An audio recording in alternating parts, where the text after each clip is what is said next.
IOM Radio Network, the world's conscious broadcasting network. Live on iTunes and archived on iHeartRadio, the voice of consciousness.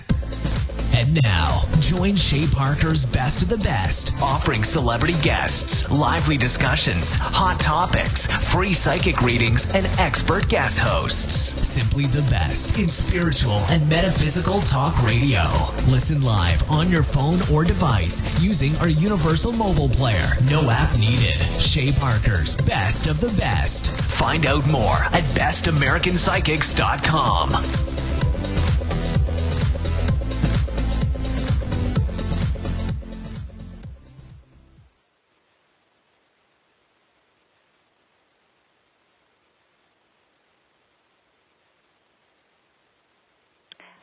Hello, everyone.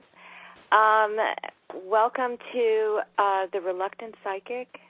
This is Billie, and I want to thank you for tuning in to my maiden voyage on OMTimes Radio. This is my first show, so I thought I would spend this first hour sort of getting acquainted and sort of talking with you about my process and intuition, psychic, and mediumship, and sort of, my journey and where I've come from and how I came to become the reluctant medium.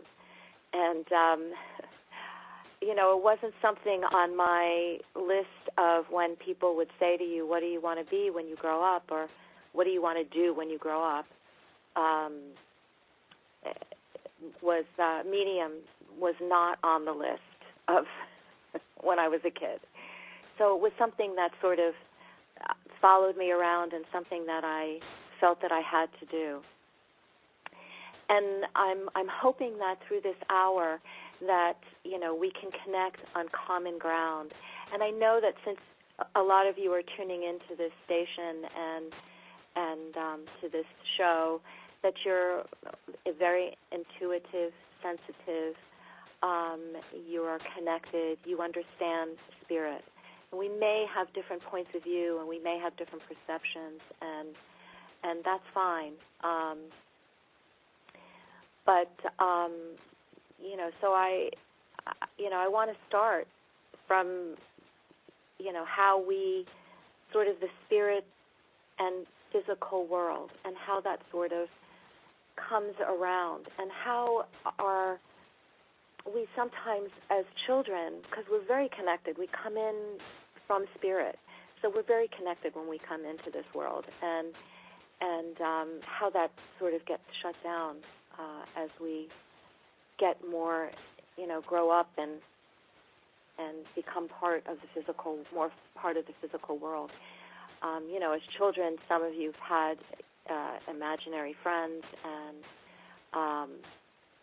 because we are connected, some of you, like me, had seen people in your house that were not supposed to be there.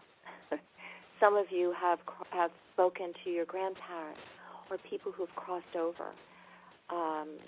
Some of you, I remember as a child, I used to talk about my seed life, which was the life before this life. And I'm very comfortable with past lives. I understand them. I make sense to me. I know that some of you may not be comfortable with that, but I remembered, I called it my seed life because as a child, my mother talked about, I asked about where babies came from, and she said it was a seed planted in the mother's belly, which, was an interesting concept in and of itself, but we'll go past that. But so I used to call it my seed life. And I talked about my life and my death, and I died in a car accident, but it wasn't a modern car. It was a Model T. It was an old car, and I saw that, and I the little boy neighbor that I played with up the street was with me, when I died. So there was always, there's what we're told as children is that, that's just your imagination. That's not real. What is real? Physical is real. But if you're very sensitive and you see things that you kind of have this knowing, you see little things. I think that many of you can relate to knowing who's going to call on the phone, or knowing when someone you're very connected with is having a difficult time. We feel these things. We're sensitive. We understand that, and we're kind of, that's not necessarily valued in this life. When we come into this life, I think that we come to value it. But it's imagination is not necessarily something that is looked at as a positive sometimes. But I want to read a quote from Einstein on imagination. I love this quote. Einstein said, "Imagination is more important than knowledge, for knowledge is limited, whereas imagination embraces the entire world, stimulating progress, giving birth to evolution." So imagination is a very important part of life and of this physical journey that we're on. And we are all connected, and we are all connected to spirit. And I think that one of the things that I came to spirituality with or from was through, as I said, looking underneath as a child, looking at underneath. I was always looking for answers, and that I didn't find in this physical world. So I was attracted to metaphysical things at an early age. I studied the Tarot. I really loved the pictures in the Tarot and the explanations of these pictures. And I briefly studied astrology also, but I'm not an astrologer. There are some very talented, wonderful astrologers that you can find on Best American Psychics website. But the Tarot deck and astrology do have a lot in common, really. And I do put out a monthly Tarot newsletter, and if you look at my monthly Tarot newsletter and you get a monthly astrological projection, you'll see that they're very much in line. They go hand in hand, really. But so anyway, so I, as I was saying, I was always looking underneath, and what I came to mediumship really through suffering losses myself and looking for help with that. And really, when things got really difficult for me, the people I went to were psychics. I talked to my friends. I talked to other psychics. And it was through that and through talking with mediums and connecting with the people who have crossed that, I got the most comfort from and got the most significant healing from. And I found this work to be not only healing for the sitter, the person that is coming to the medium or the psychic for help, but it's also healing for the psychic and the medium, and particularly mediumship, which I was doing psychic readings, as I said, and tarot readings at an early age, and mediumship would come through occasionally, but I wasn't as interested in connecting mediumistically initially. I've come through finding such great learning and satisfaction and growth from really connecting with spirit and with loved ones who have crossed over. And I think one of the greatest gifts for me is really being able to look at someone through someone loving eyes, through someone who has crossed over, through the love that this person has for the person still in the physical life. It's such a gift to be able to get into that deep a connection with someone where you put aside, ego has nothing to do with this. Judgment has nothing to do with this. When I do my readings, I ask that my information flow through me for the highest good of all concerned. It's very important for me to allow that to happen. That I not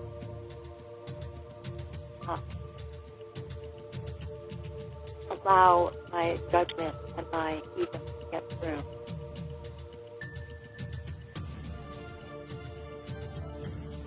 Okay.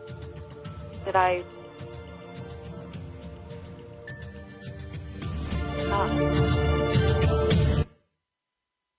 The best of the holistic, spiritual, and conscious world. OMTimes Radio. IOM FM. Have you wondered how to change your love paradigm? The secret key is finding a love partnership, not just a regular connection. How do you find these? Through conscious relationships. Ascending Hearts Dating is a dating site for people like you that believes in second chances and a different type of spiritual connection. Try Ascending Hearts for free at ascendinghearts.com and change your love paradigm. Ascending Hearts, the premier dating community for the spiritually awake. Hello! Join us, Lisa Berry and Michelle Carter, every Monday at 1 p.m. Eastern Time for the Mindset Makeover, What's Possible. Get ready to become present, clear, and unstuck, and start living fully, led by your heart. While you listen and feel this transformation through vibration of word, sound, and song, you'll open up to what's possible and experience your shift.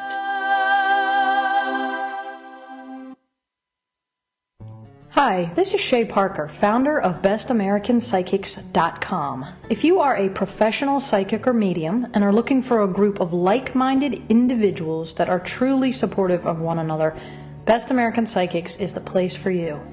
Or if you're not a psychic but you're in need of guidance regarding love, money, career, and more, please visit our directory. Each psychic is double tested and approved for accuracy, professionalism, ethics, and more. BestAmericanPsychics.com, a new league of professional psychics.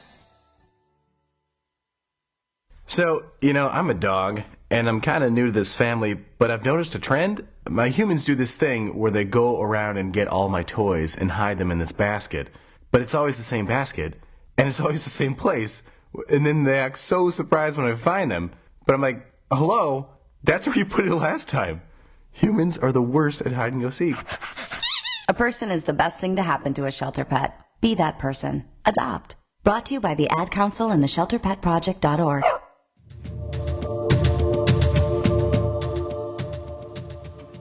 Okay, so we're back. We're back after break. Okay, so you've heard a little bit about my journey, and I really want to talk about your intuitive nature and how that is. Well, as I said, you're tuned into this radio station, so you're already aware of that, and you already have that ability. And I just sort of think that we all actually have that door, really. And some of us have, that door is shut.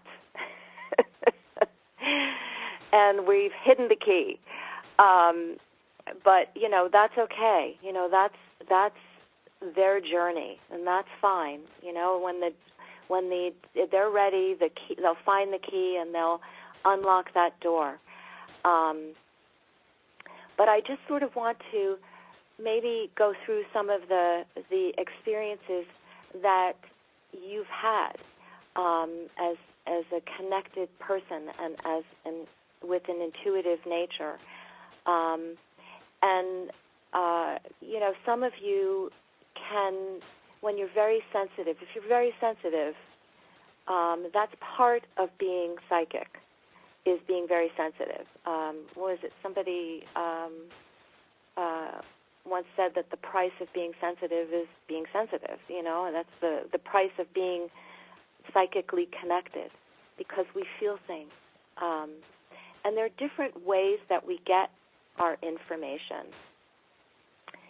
And, like I said, because of our sensitivity and because we feel things deeply and we're empaths, we want to sometimes shut that off because we can feel other people's pain. We can feel things very deeply. So we want to close that off. So I want to say, too, that spirituality, for me, is very holistic. There's a whole lot of things that come into play with spirituality.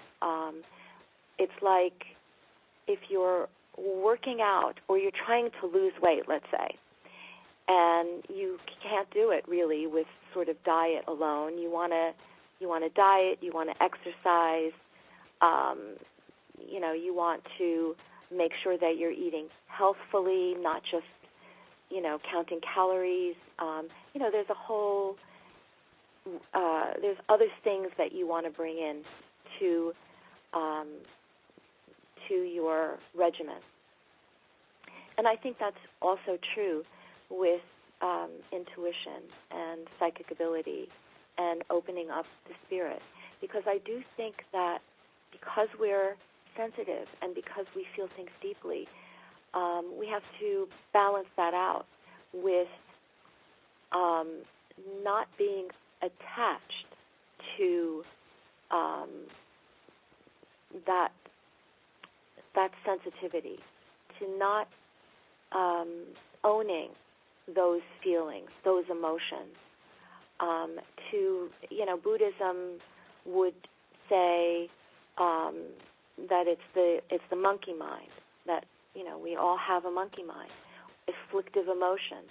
We want to get past afflictive emotions. We don't want to become overwhelmed by these afflictive emotions. So the spiritual process is, connecting, is that intuition. It's connecting with the psychic self. And I feel that mediumship is one of the rungs on that spiritual ladder. Because mediumship, the connection that we have with people who have crossed over is very loving. It is very helpful. It is absolutely nothing to be frightened about. And I know that there's certain religion. There's certain superstitions, religions, whatever that's out there that create fear around mediumship, around spiritual practices. But the great thing about becoming involved and opening yourself up to spirit is that really the more you open yourself up to this world, the more it shows you, it gives you guidance. It helps you get rid of the fears. It helps you to understand and to open yourself up to forgiveness and open yourself up to other people's perspective, and opens yourself up to releasing the judgment and releasing some of our preconceived notions about the spiritual connection and the physical world versus the physical world. I mean, I don't look at it as a versus. I see it as the physical world is a co-creator of the spiritual world, if that makes sense. We're all in this together, and we are all unique, completely unique individuals. We're like little snowflakes, really, right? We're all made of the same stuff, and we experience these things differently. We have very different perspectives on what this is and how we experience life. But there are a few things that we do all share, and that is that we all want to be happy. We all want to avoid suffering. We all want love. All of us. We all want that. So, how we perceive what will make us happy and where we find love and how we get that, well, that's all a little different. How we look at ourselves, how we look at others is all a little different. And I think that's one thing I think I also want to talk about, and I hope to bring this all together and hope to weave this into like a big whole, a big ball of energy that makes sense here, is that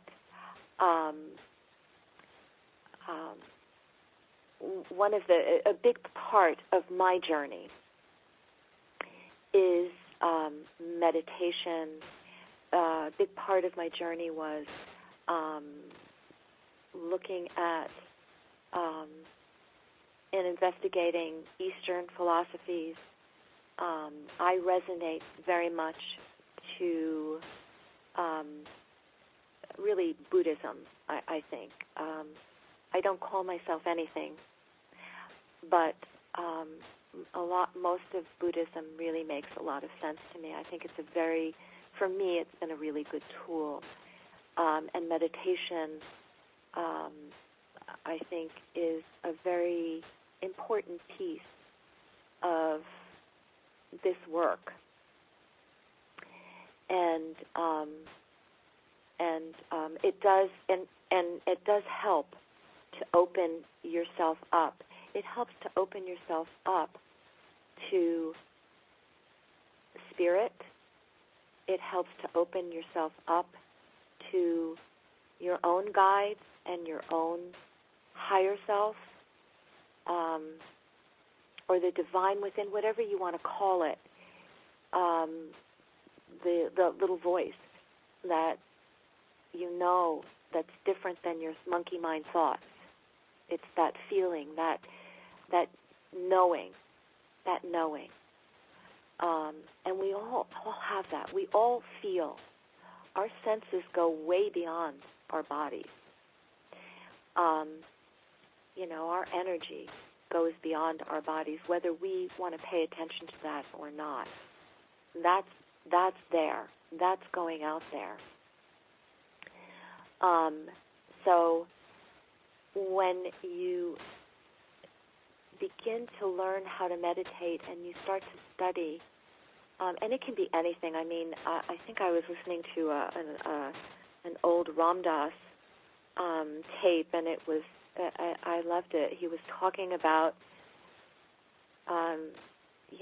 being a young hippie and being in an audience and talking to the audience, and it was filled with mostly young people at the time.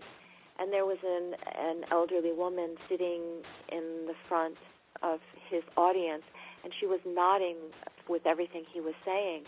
And he said that she came up to him after this, after his talk, and they talked, and she said something about, I agreed with everything you said, and he was, he was delighted and surprised because, he was used to the younger people getting it, and he said, do you meditate? And she said, no, I knit.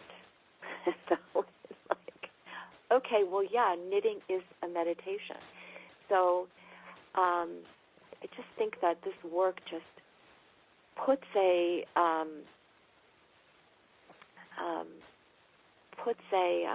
I can't think of the word. It explodes our judgments. It explodes our concepts of what things are, and it kind of opens us up. And it does open us up. I think it blew his judgment apart. Well, we're going to be taking a break. So when we come back, I'm going to talk a little bit more about the self and the perception of self.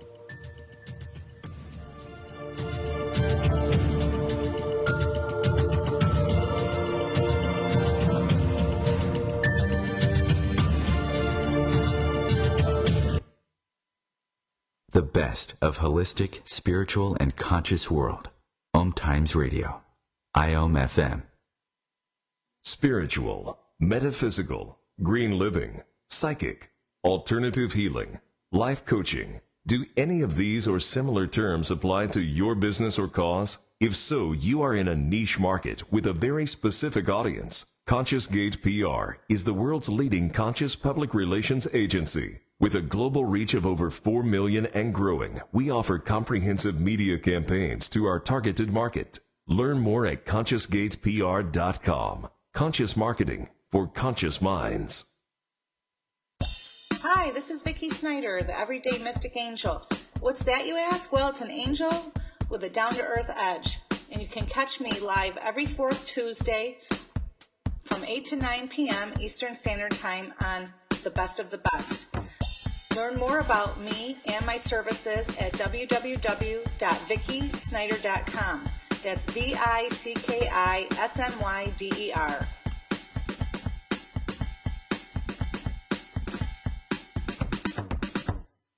I wasn't prepared to be a caregiver to Mom. I had no idea how hard it would be and what I would need to know. Things I never thought of, like how to improve her mood and ways for me to stay positive. Luckily, I found the Caregiving Resource Center from AARP. It had articles about the basics, but also information about the hurdles I was facing. Caregiving Resource Center at aarp.org/caregiving. Articles, tips, and tools to help you both care for your loved one and care for yourself. Brought to you by AARP and the Ad Council.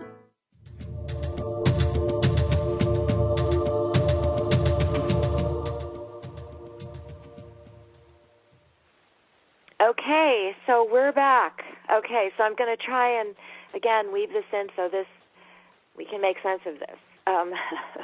So we can have a cohesive hour here.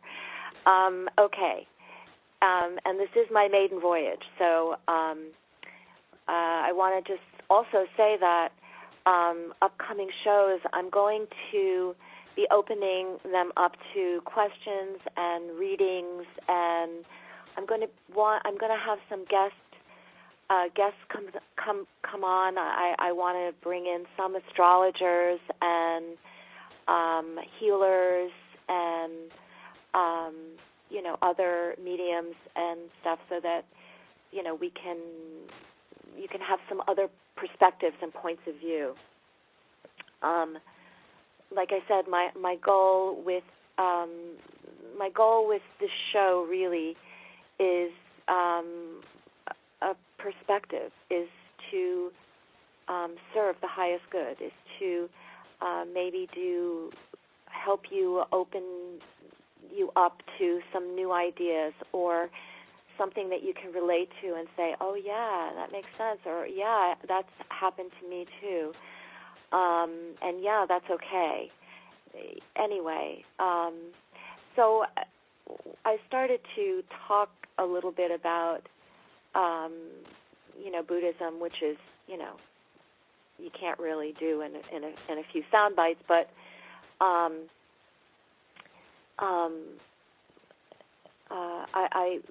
one of the concepts, one of the things I did want to talk about was the concept of the self and who we really are, and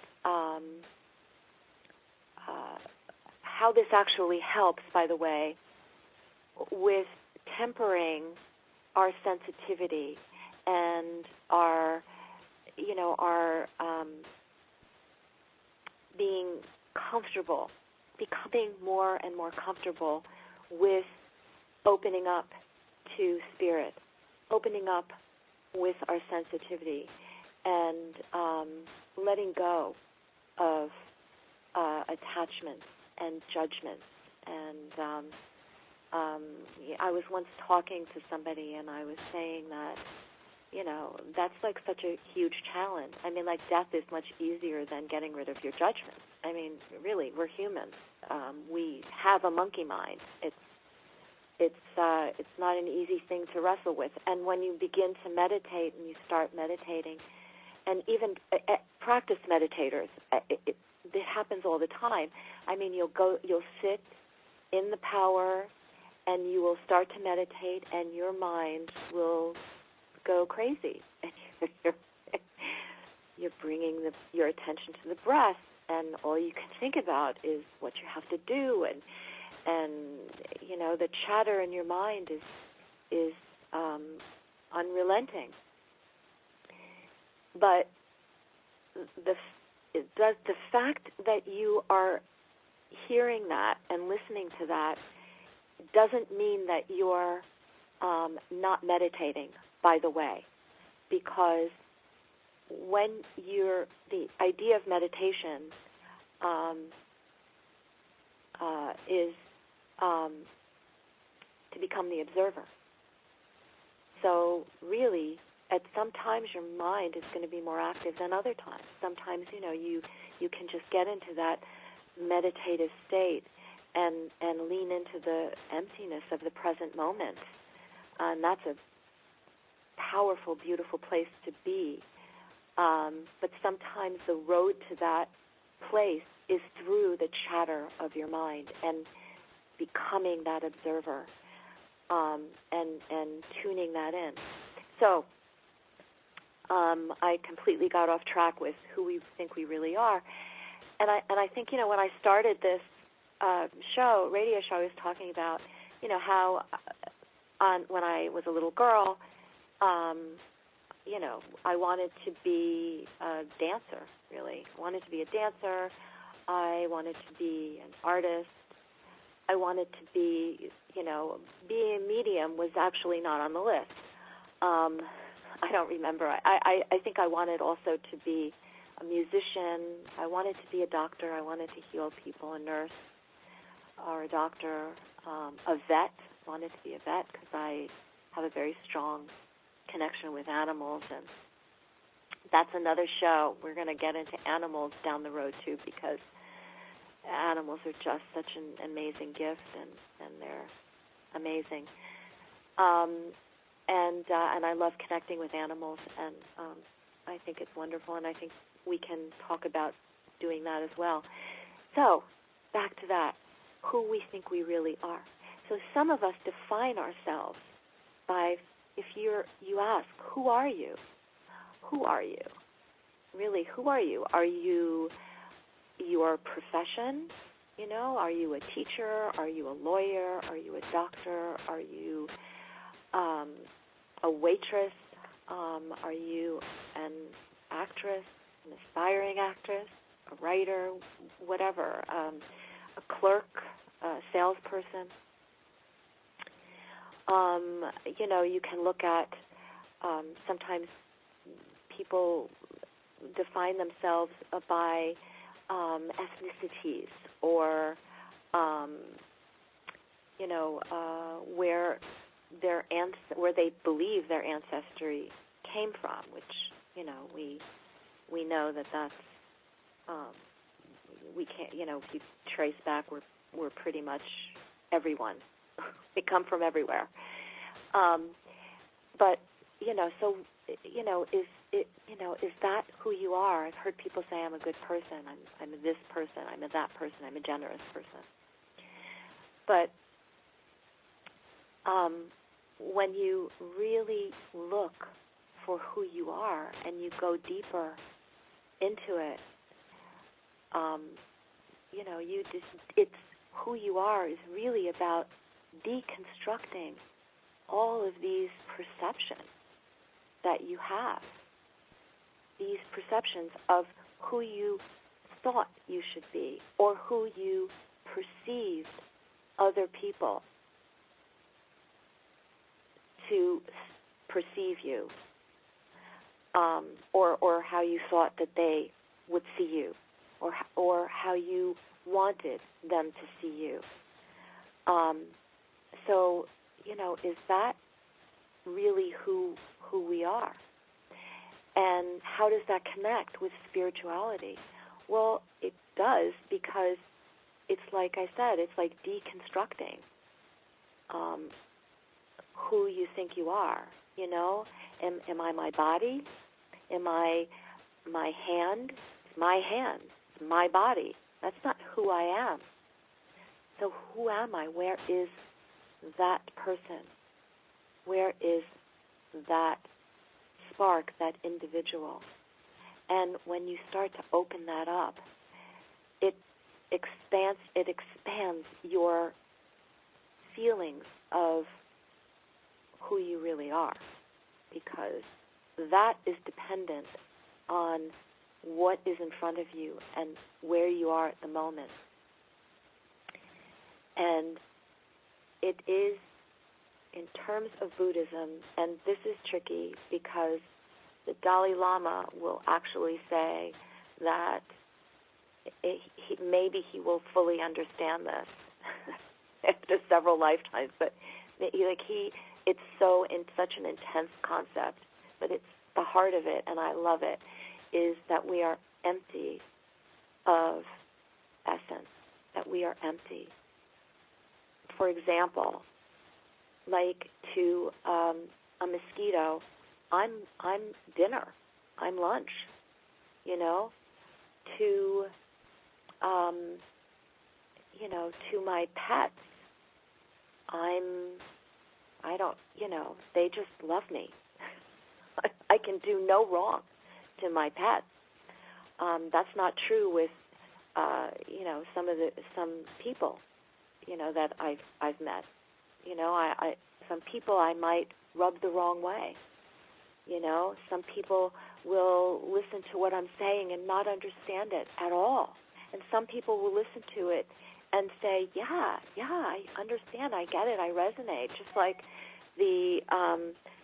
like the woman who, you know, was knitting. You know, she understood, she got it. We never know what will spark us. And I always find it really interesting. I always wanted to, one thing I know that from an early age, I always wanted to heal or help. I always wanted to be of service in some way, that was always first and foremost in my mind. And I was always an artist. I was always drawing. And one of the things that I didn't value it as a child, I didn't value art because I felt like it wasn't healing. I wasn't being a nurse. I wasn't a caregiver. And art is one of the most healing things in this world, really, because art enlightens us. It shows us other things. It gives us other perspectives. A great movie can enlighten us. A poet, I mean, oh my gosh, you know, William Blake, yeah, fantastic, right? Mozart, you know, the great artists, Picasso, you know, the list goes on and on of how art, you know, sparks us and heals us. And so, you know, it's opening yourself up to a different world of perspective. And that's not the right word, but anyway. But it opens opens up. So what I'm saying to you is that we are all connected, and we delving into your intuitive nature. Okay, we'll be back. Going break. So when we come back, I'll continue and tie all the strings together.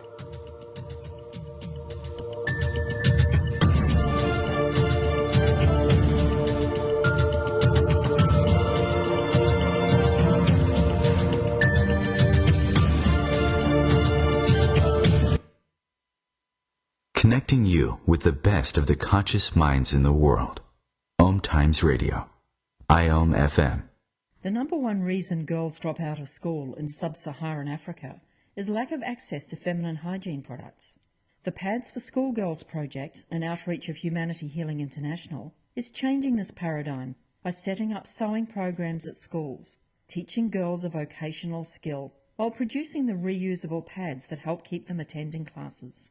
The girls pay it forward by making and giving pad kits to other girls in need. To learn more, visit humanityhealing.org. Humanity Healing is where your heart is. My name is Victor Furman. Some call me The Voice. I've always been fascinated with human nature, spirituality, science, and the crossroads at which they meet.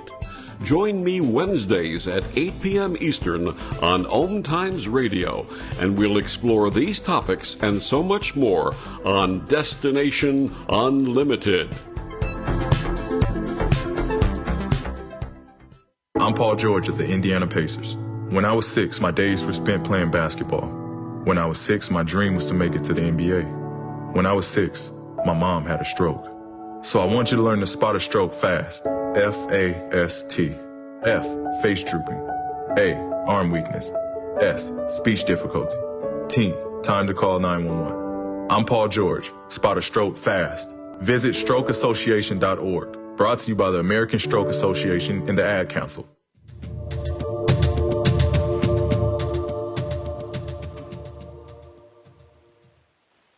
Okay, and we're back. All right, so we're winding down the hour. So there are a couple of things I want to say before we run out of time. And this is, as I said, this is my first show, so you know, it's fasten your seatbelts. It's been a bumpy ride, but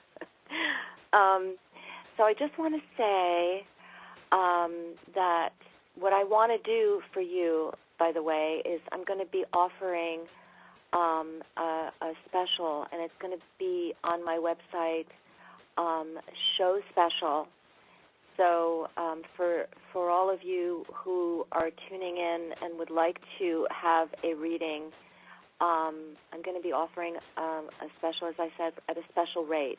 And it will be up for 24 hours. It'll be starting after the show, and it will continue through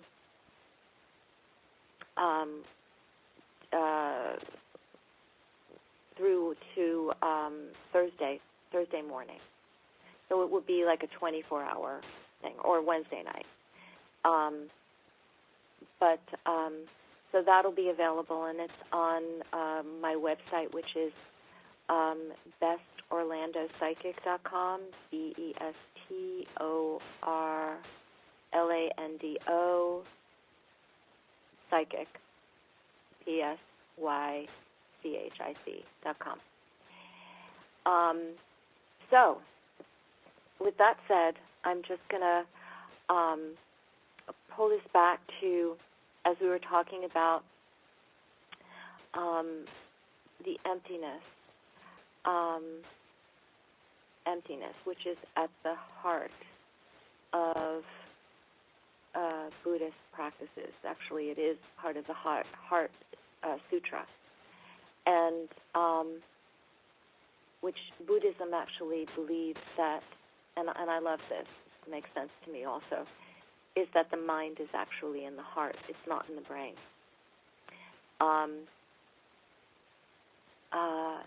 So when you're empty of essence, and you can really see that and look at that and understand that, you're not your perceptions, and you're not how other people see you. We do listen to other people a lot, don't we? I mean, from the moment that we're born, people are telling us, right, who we are, what we should do, how to behave, all of these things.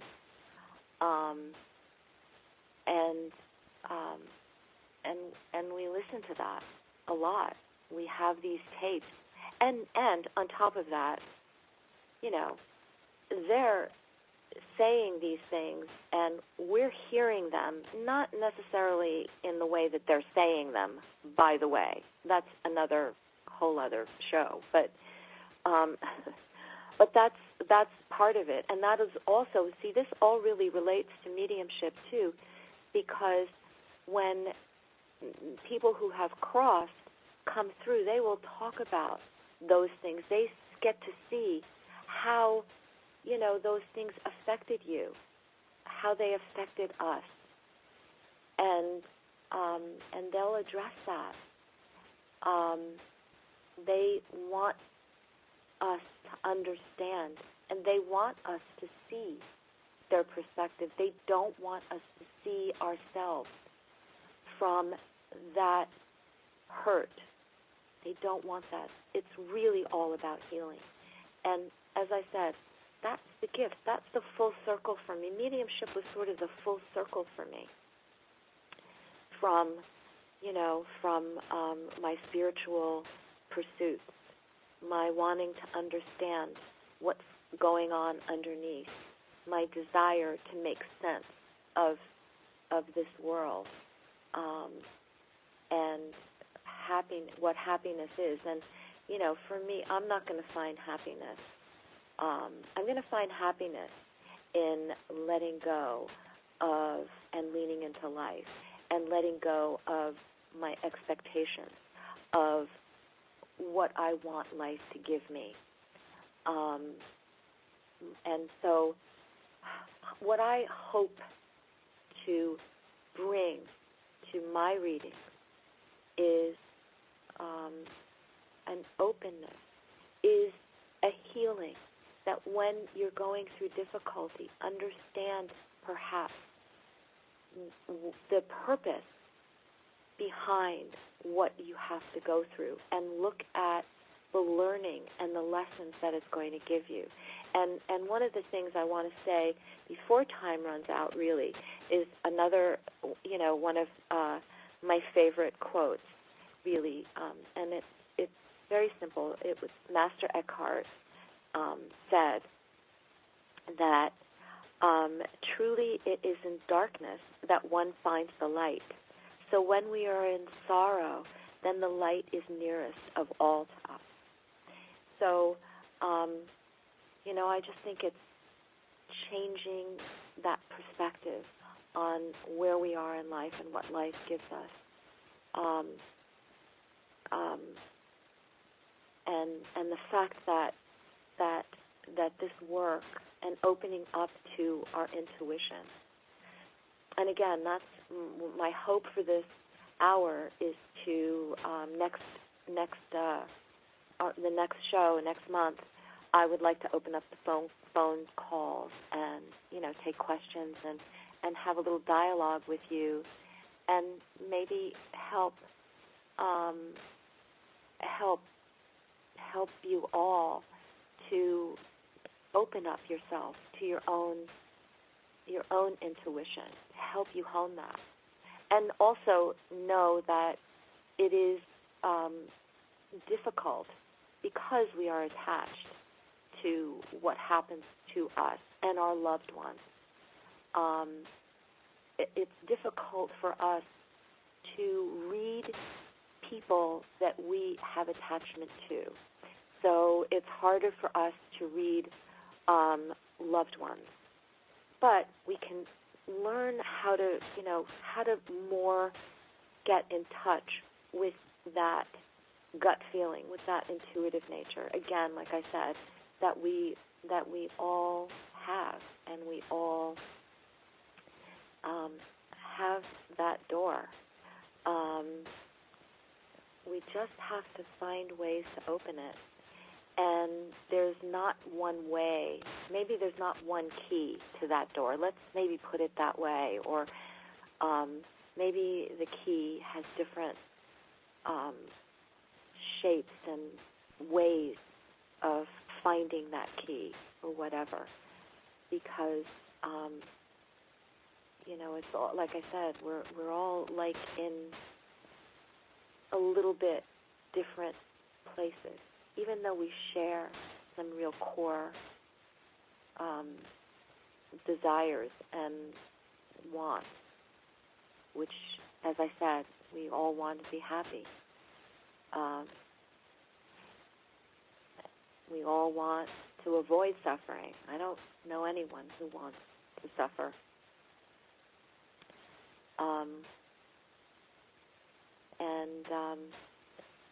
We all want love.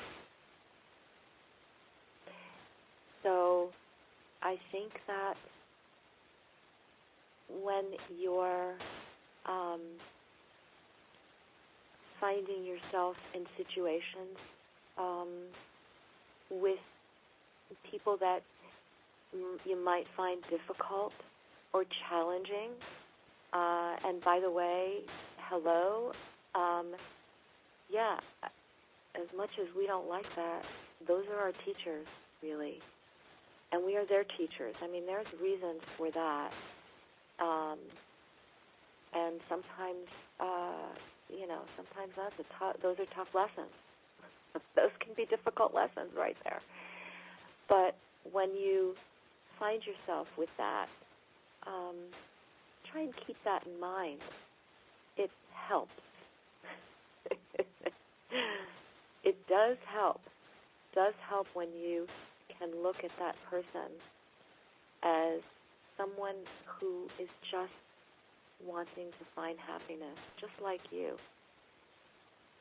And sometimes they want you to behave in a certain way, and they think that that's going to make them happy.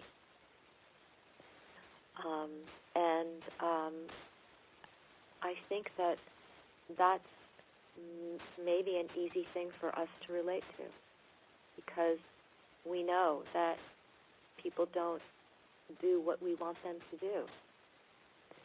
And, it's like opening up a door, holding a door for someone and expecting a thank you. Well, if you're doing it for a thank you, then don't open the door for them. Then don't do it.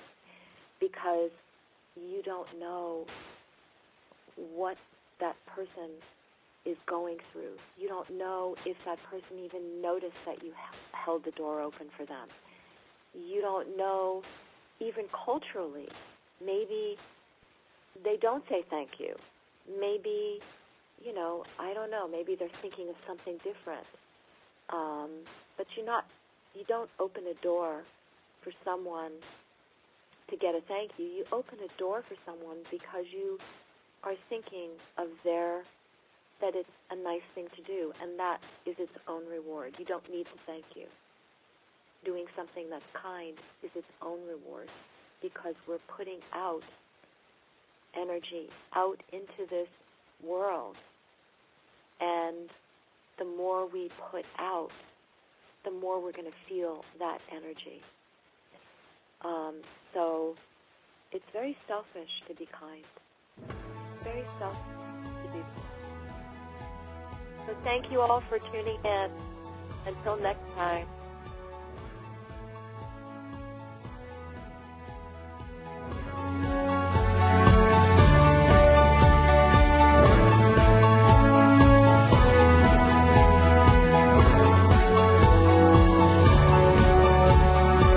Thank you for joining us for Shay Parker's Best of the Best. Be sure to tune in next week for more lively discussion topics. Have a great week, and don't forget to check out bestamericanpsychics.com in case you need some professional, ethical, and accurate psychic advice from the nation's best psychics. Until next week, take care of yourselves and one another.